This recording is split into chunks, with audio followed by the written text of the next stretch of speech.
Bismillahirrahmanirrahim. Assalamualaikum warahmatullahi wabarakatuh. Perkenalkan, nama saya Ardila. Saya akan membahas materi mengenai layanan orientasi. Secara umum, layanan orientasi dibutuhkan siswa baru untuk memperoleh informasi tentang sekolah dan bimbingan konseling sebagai pemahaman untuk beradaptasi. Pengenalan lingkungan sekolah dapat tercapai secara utuh bila layanan orientasi dilakukan dengan optimal. Layanan orientasi adalah suatu kegiatan yang memungkinkan peserta didik dapat memahami dan menyesuaikan diri dengan lingkungan baru, terutama lingkungan sekolah. Disadari atau tidak, sejatinya setiap manusia memiliki potensi masing-masing yang mungkin berbeda dengan orang lain.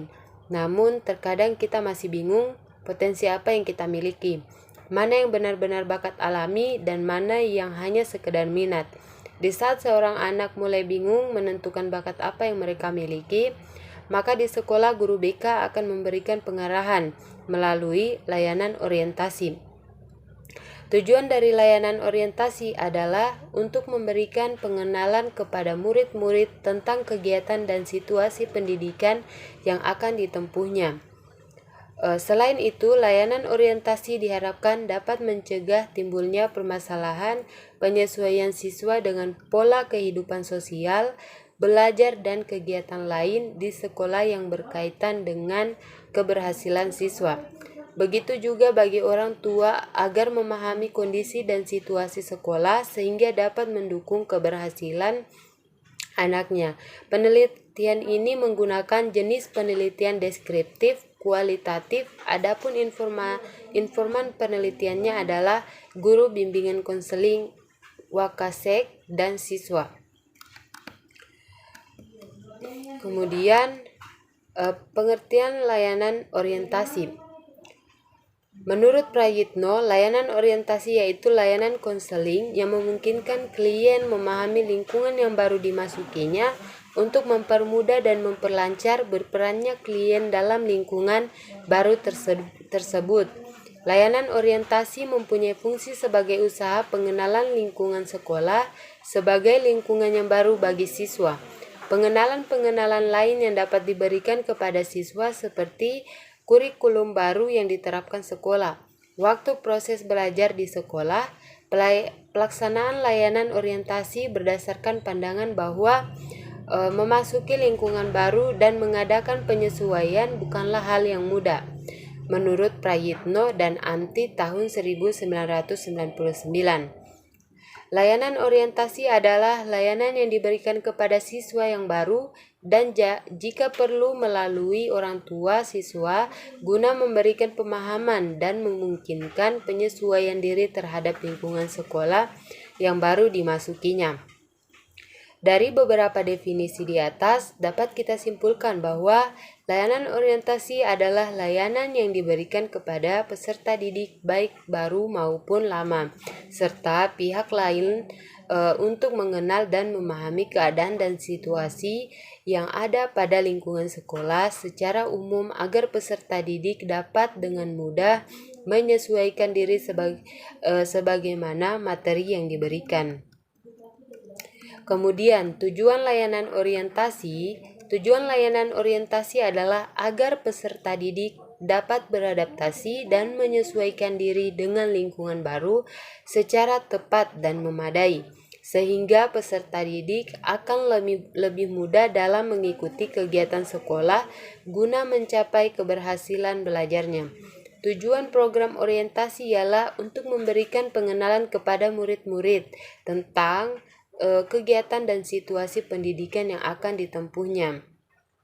Selain itu, layanan orientasi diharapkan dapat mencegah timbulnya permasalahan penyesuaian siswa dengan pola kehidupan sosial, belajar dan kegiatan lain di sekolah yang berkaitan dengan keberhasilan siswa.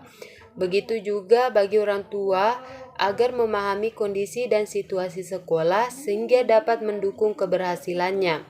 Kemudian, fungsi layanan orientasi. Layanan orientasi di sekolah berfungsi untuk memahami dan pencegahan. Secara rinci,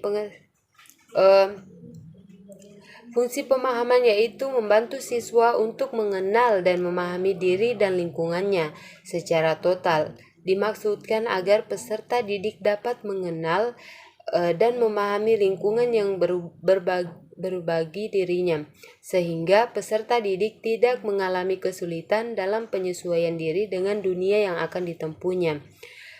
Kemudian fungsi pencegahan yakni upaya agar peserta didik terhindar dari berbagai permasalahan yang mungkin timbul yang dapat mengganggu dan menghambat proses perkembangannya.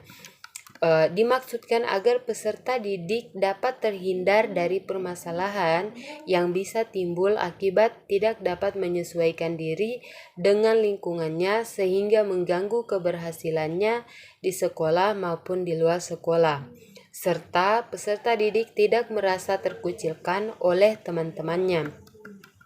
Dalam pelaksanaan layanan orientasi, ada beberapa pelaksanaannya, yaitu yang pertama metode.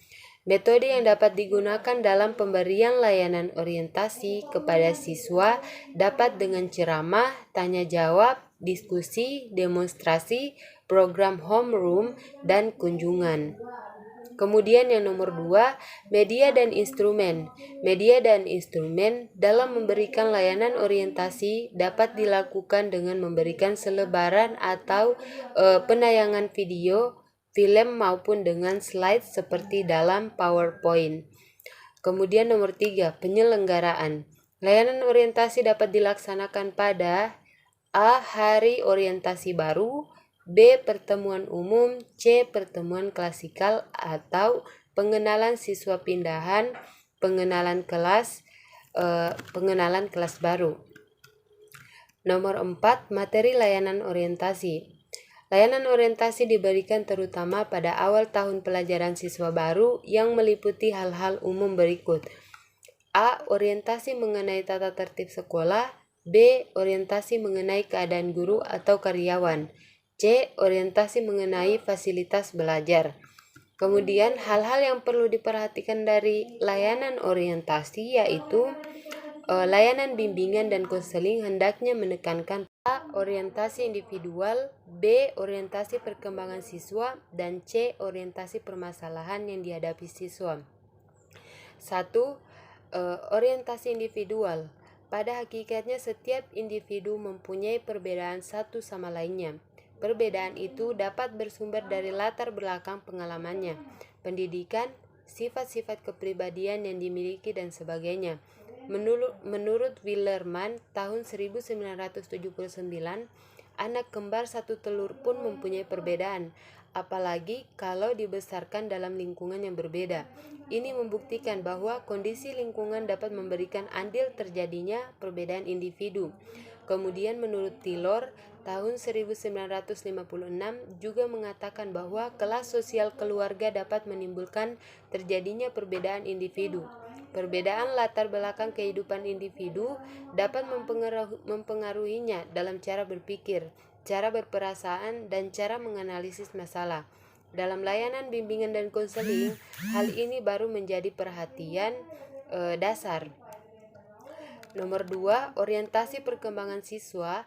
Dalam setiap tahap usia perkembangan individu hendaknya mampu mewujudkan tugas-tugas perkembangannya. Setiap tahap atau periode perkembangan mempunyai tugas-tugas perkembangan sendiri yang sudah harus dicapai pada akhir tahap masa perkembangannya itu.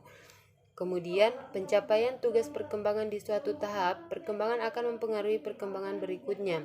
Sebagai contoh, dapat dikemukakan tugas-tugas perkembangan masa remaja menurut Hafiz yang dikutip oleh Harlock tahun 1980 antara lain A. Mampu mengadakan hubungan-hubungan baru dan lebih matang dengan teman sebaya, baik laki-laki maupun perempuan.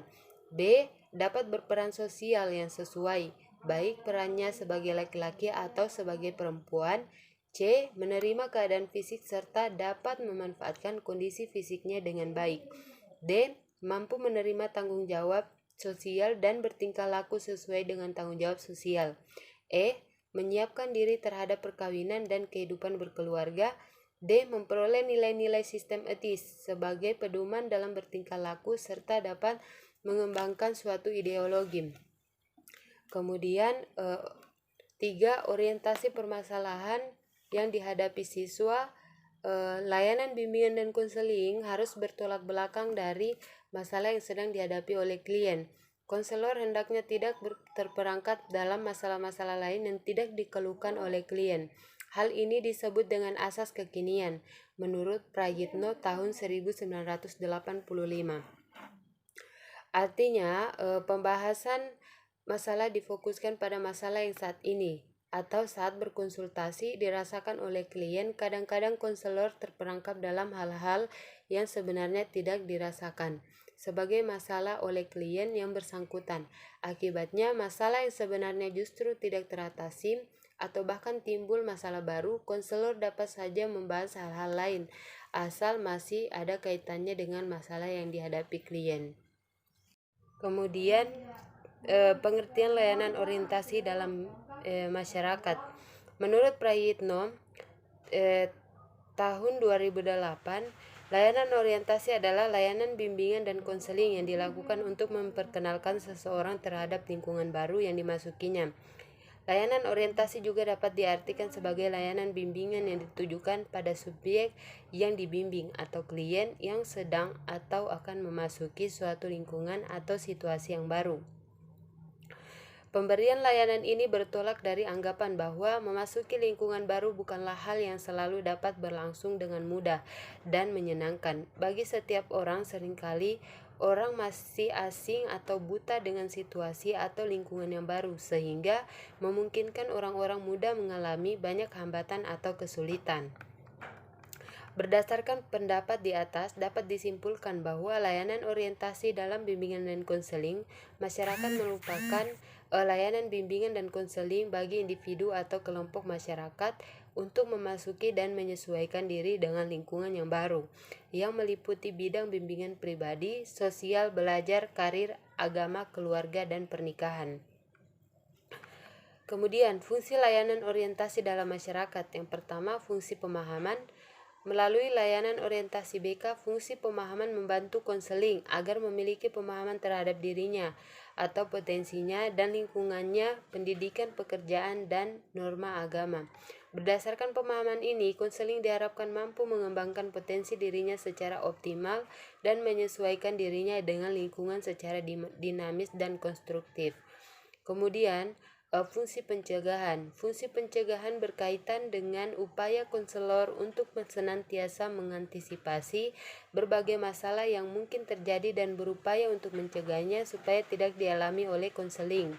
Melalui fungsi ini yang berkaitan dengan layanan orientasi, konselor memberikan bimbingan kepada konseling tentang tata cara menghindarkan diri dari perbuatan atau kegiatan yang membahayakan dirinya, diantaranya dengan memberikan pengetahuan dan keterampilan sebanyak-banyaknya kepada konseling. Beberapa masalah yang perlu diorientasikan kepada konseling dalam rangka mencegah terjadinya tingkah laku yang tidak diharapkan. Dalam rangka mencegah terjadinya tingkah laku yang tidak diharapkan, bahaya minuman keras, merokok, penyalahgunaan obat-obatan, drop out, dan pergaulan bebas atau free sex. Kemudian, pelaksanaan layanan orientasi. Materi layanan orientasi masyarakat tergantung dari subjek yang memerlukan dan jenis lingkungan yang baru dimasuki. Pelaksanaan layanan orientasi masyarakat dapat dilakukan melalui berbagai cara, tergantung kebutuhan dan lingkungan yang akan atau baru dimasuki. Seperti ceramah, tanya jawab, dan diskusi yang selanjutnya dilengkapi dengan peragaan, selebaran, atau tayangan foto atau video, atau peninjauan ke tempat yang dimaksud. Pemberian materi orientasi kepada individu, sekelompok siswa, orang tua siswa, dan masyarakat dalam bentuk. Yang pertama, konseling individual. Pemberian layanan orientasi, bimbingan, dan konseling secara individu yang bertujuan untuk membimbing dan memecahkan masalah seperti seseorang yang memasuki lingkungan baru, seperti pegawai baru, masa pensiun, anggota baru suatu organisasi, bekas narapidana yang kembali ke masyarakat setelah sekian lama menjalani masa hukumannya, dan tidak terkecuali pengantin baru memerlukan orientasi tentang lingkungan barunya itu. Dengan orientasi itu, proses penyesuaian diri atau penyesuaian diri kembali akan memperoleh bantuan yang amat berarti. Kemudian nomor 2, pertemuan umum. Pada kegiatan ini diikuti oleh sejumlah individu, misalnya pada saat masa orientasi warga pendatang baru diberikan materi-materi yang berkaitan dengan kondisi lingkungan yang baru ditempati. Kemudian pertemuan kelompok diikuti oleh sejumlah peserta yang terbatas. Konselor memberikan layanan bimbingan kepada peserta didik melalui kelompok dalam 5-10 orang. Topik yang didiskusikan dalam bimbingan kelompok ini adalah masalah yang bersifat umum atau common problem dan tidak rahasia. Bentuk pertemuan tertentu yang dihadiri individu atau kelompok yang dibimbing disesuaikan dengan jenis materi dan sifat orientasi yang disampaikan. Sekian dari saya. Wassalamualaikum warahmatullahi wabarakatuh.